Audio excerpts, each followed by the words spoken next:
Hi, it's Eric here with instructions on how to set up your locator listing on the IAABC.org website. So the first step is to log into our dashboard. I clicked on the login link. It brings up our login dialog where you can put in your username and your password. And if you wish, you can click Remember Me, which is a good idea if you have your own computer and you don't have to worry about somebody else using it and getting into your account. Click Login. After thanking me, it refreshes, and if you look up here on the upper right hand side, there's a My Dashboard button. It is cut off by the video capture, but that does say My Dashboard. I click on My Dashboard. Page changes again, and here we are on, well, my dashboard.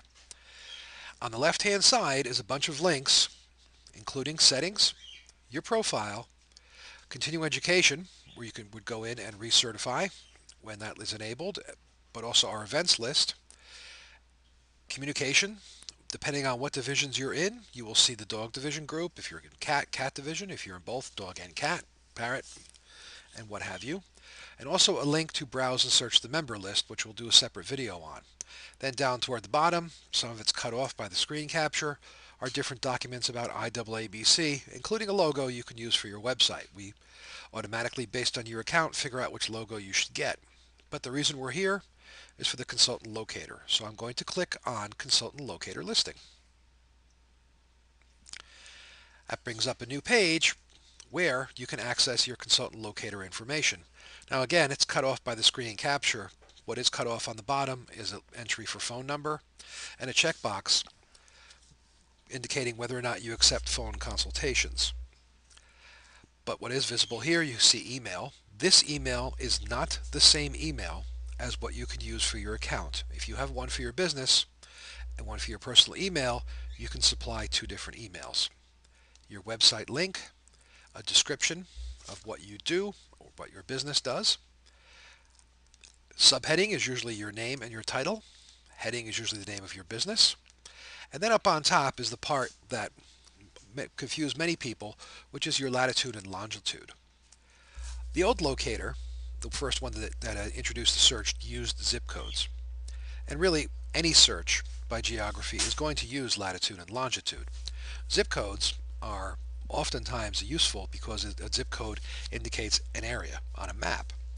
But what we have found is that toward big cities, zip codes are very useful because they usually correspond to a small area. So saying that your business operates in a given zip code makes sense. When you get away from the cities, where many of our members are, zip codes aren't very useful because zip codes are allocated by population, not by geography. So we enabled search by latitude and longitude, and we allow members to supply the latitude and longitude they wish to use. So if we go over to the link here, Get Lat Lon, it brings up a way for you to search, whoops, sorry about that, for a location on a map. So let me put in my zip code here, 07607, and say zoom to place. And you can see it pops to the crosshairs right here, right in the center of where I live, Maywood. That is the center, by the way. But let's say I don't want to put Maywood as the center of my business. Let's say I want to move it over here to Elmwood Park. So I'm clicking and grabbing the map and moving the crosshairs to Elmwood Park. And then what you can't see, but I'll scroll down, is these latitude and longitude numbers are changing. So let me put the map where I want, right here. The screen just refreshed. Thank you, screen. And I can see these two latitude and longitude numbers. If I wanted to change my listing, I would then copy and paste them one at a time back into these two numbers. So this effectively allows you to put the center of where your business operates wherever you want on a map.